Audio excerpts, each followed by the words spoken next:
Ćao svima. Hi. New video. This time just some cleaning of one Sony VAIO laptop. Something inside is broken. Okay, here is the model. As you can see, the laptop is working.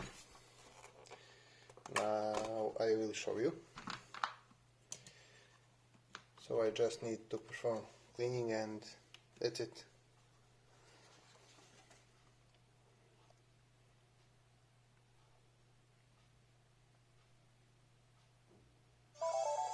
Okay, you see?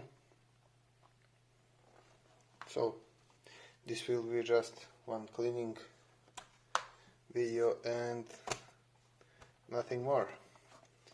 Maybe somebody find interesting. Okay, let's do this.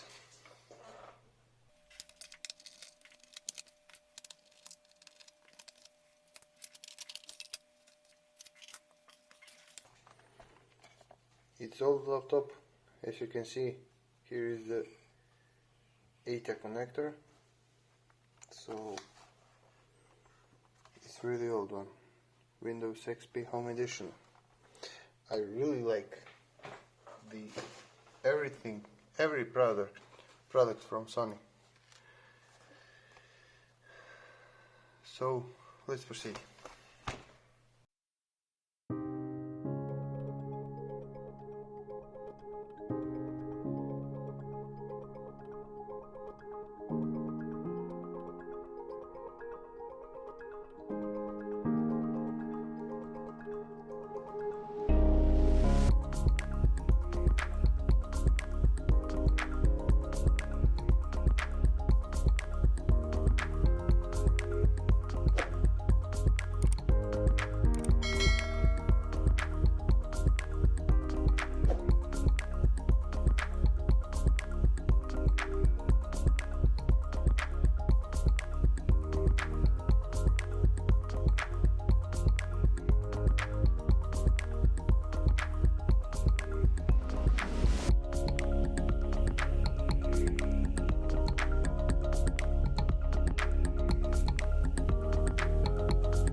Thank you for watching. See you next time. Bye.